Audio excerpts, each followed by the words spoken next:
دوستوں، ہم نے اپنی زندگی میں ایسے واقعات تو ضرور سنے ہوں گے کہ فلانے شخص پر جادو کا اثر ہے یا فلانے شخص جادو کرواتا ہے، یا اس سے ریلیٹڈ باتیں تو ضرور سنی ہوں گی، اور اس سے کبھی کبھار ہمیں خوف بھی آتا ہوگا کہ جادو کتنی پاورفل اور کتنی سپر نیچرل چیز ہے۔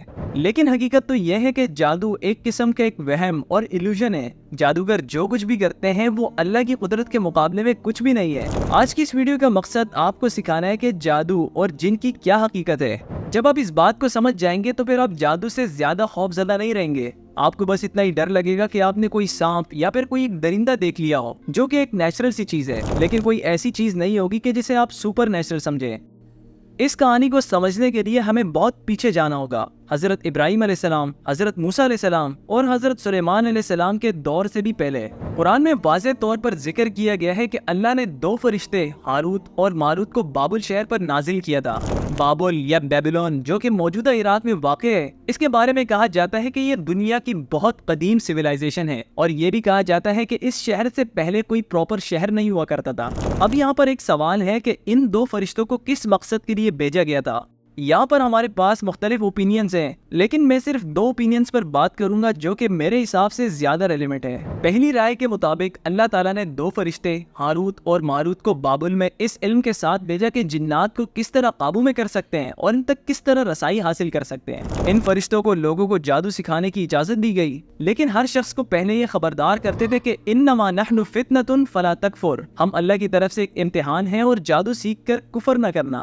تو یہ فرشتے لوگوں کو جادو سکھانے سے پہلے ان کو وارننگ دیتے گئے۔ اللہ تعالیٰ فرماتے ہیں کہ فَيَتَعَلَّمُونَ مِنْهُمَا، لوگوں نے ان دونوں سے سیکھا، مَا يُفَرِّقُونَ بِهِ بَيْنَ الْمَرْءِ وَزَوْجِهِ، جس کی وجہ سے میاں بیوی کے درمیان مسائل پیدا ہوتے ہیں۔ وَمَا هُمْ بِضَارِّينَ مِنْ أَحَدٍ إِلَّا بِإِذْنِ اللَّهِ، اور وہ کسی کو کوئی نقصان نہیں پہنچا سکتے تھے جب تک کہ اللہ نہ چاہے۔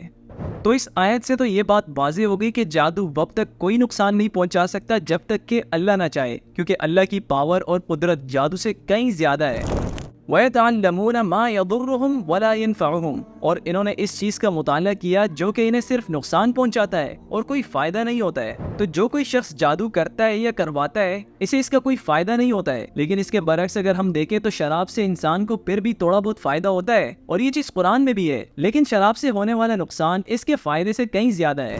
وَلَقَدْ عَلِمُوا، اور فرشتوں نے انہیں بتایا، لَمَنِ اشْتَرَاهُ، کہ جس نے بھی ان سے یہ علم حاصل کیا، مَا لَهُ فِي الْآخِرَةِ مِنْ خَلَاقٍ، اس کے لیے آخرت میں کوئی جگہ نہیں ہوگی۔ وَلَبِئْسَ مَا شَرَوْا بِهِ أَنفُسَهُمْ، اور کتنی بری قیمت پر انہوں نے خود کو بیچ ڈالا، لَوْ كَانُوا يَعْلَمُونَ، کاش وہ سمجھتے جاتے۔ تو پہلی رائے کے مطابق ہاروت اور ماروت نے لوگوں کو جادو سکھایا، اور جادو سکھانے سے پہلے وہ لوگوں کو خبردار کرتے کہ اگر تم یہ علم سیکھو گے تو مسلمان نہیں رہو گے، اور اللہ نے انہیں لوگوں کی آزمائش کے لیے بھیجا ہے۔ لیکن اس کے باوجود بھی لوگ اصرار کرتے گئے کہ ہمیں جادو سکھائے، اور جنہوں نے یہ علم سیکھا وہ انسانیت کے پہلے جادوگر کہلائے۔ اور آج کل ہونے والا جادو بھی کہیں نہ کہیں پیچھے سے بابل سے لنکڈ ہے۔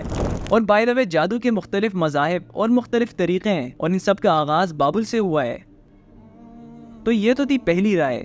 جو دوسری رائے ہے وہ کوئی زیادہ مختلف نہیں ہے، بس اس کا ایک موڈیفائڈ ورژن ہے، اور یہ دوسری رائے ابن عباس سے نقل ہوئی ہے تفسیر الطبری میں، اور اس کے مطابق ابن عباس نے فرمایا کہ فرشتوں نے کسی کو جادو خود سے نہیں سکھایا، بلکہ انہوں نے بابل شہر سے باہر جنات کے گروہ کا مقام بتایا جو کہ انہیں جادو سکھا سکتے تھے۔ فرشتوں نے کہا کہ ہم اللہ کی طرف سے امتحان ہیں، اور ہم تمہیں یہ بتانے آئے ہیں کہ اس شہر کے باہر ایک ایسی جگہ ہے جہاں تم جادو سیکھ سکتے ہو، لیکن اگر تم وہاں پر جادو سیکھنے کے لیے گئے تو تم کافر ہو جاؤ گے، لیکن اگر تم پھر بھی اصرار کرتے ہو تو تم وہاں جنات کے پاس جا سکتے ہو اور ان سے سیکھ سکتے ہو، اور جو کچھ تم سیکھو گے وہ تمہارے لیے نقصان دہ ہوگا اور تمہارے لیے آخرت میں کوئی جگہ نہیں ہوگی۔ تو ان دونوں روایات میں جو چیز مختلف ہے وہ یہ ہے کہ کیا ہاروت و ماروت نے لوگوں کو ڈائریکٹلی جادو سکھایا یا پھر انڈائریکٹلی سکھایا، بس یہی ایک فرق ہے ان دونوں روایات میں۔ قرآن میں واضح ہے کہ اللہ نے ہاروت اور ماروت کو بابل پر اتارا، اور انہوں نے لوگوں سے کہا کہ ہم ایک امتحان ہیں، اس لیے کفر نہ کرنا۔ تو یہاں سے ہمیں پتہ چلتا ہے کہ اللہ تعالیٰ مختلف طریقوں سے ہمیں آزماتے ہیں، جیسا کہ اللہ نے بنی اسرائیل کو حکم دیا تھا کہ ہفتے کے دن مچھلیوں کا شکار نہیں کرنا، اور پھر کئی دنوں تک مچھلیاں صرف ہفتے کے دن آتی تھی، اور یہ واقعہ بھی قرآن میں واضح طور پر مینشن ہے۔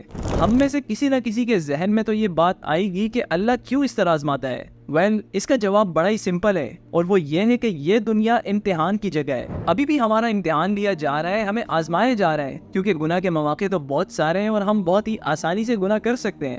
لیکن جس آزمائش میں ہم ہیں, اس سے بڑی آزمائش میں بابل کے لوگ تھے جو کہ جادو سیکھ سکتے تھے. اب تک میں نے اس ویڈیو میں جو بھی باتیں کی, جو کچھ آیات مینشن کی, اس سے صاف واضح ہوتا ہے کہ جادو سیکھنا, سکھانا, اس پر یقین کرنا, یہ سب کفر کی علامت ہے. یعنی کہ جو کوئی شخص جادو سے ریلیٹڈ کوئی کام کرتا ہے تو وہ پھر مسلمان نہیں رہ سکتا, یا تو وہ پھر شیطان کا پجاری بن جائے گا یا پھر بت پرست بن جائے گا, لیکن وہ پھر کبھی مسلمان نہیں رہ سکے گا. اور جو کوئی شخص یہ سمجھتا ہے کہ جادو کرنے سے یا کروانے سے میں فائدے میں ہوں, میرے پاس سپر نیچرل پاورز ہیں, تو یہ سب بالکل جھوٹ ہے. کیونکہ ایک تو جادو کرنے سے انسان کا خود کا نقصان ہوتا ہے, اور دوسرا یہ کہ جادو وقت تک اثر نہیں کرتا جب تک کہ اللہ نہ چاہے. میں امید کرتا ہوں کہ آپ کو جادو کی حقیقت اور اس کے بیک گراؤنڈ کے بارے میں پتہ چل چکا ہوگا, اور آپ کو اس ویڈیو سے کافی کچھ سیکھنے کو ملا ہوگا. آپ کو یہ ویڈیو کیسی لگی مجھے کمنٹس میں ضرور بتائیے گا, اور اس چینل کو بھی ضرور سبسکرائب کیجیے گا. آپ سے ملاقات ہوگی ایک نئی ویڈیو میں, تب تک کے لیے اجازت دیجیے. اللہ حافظ.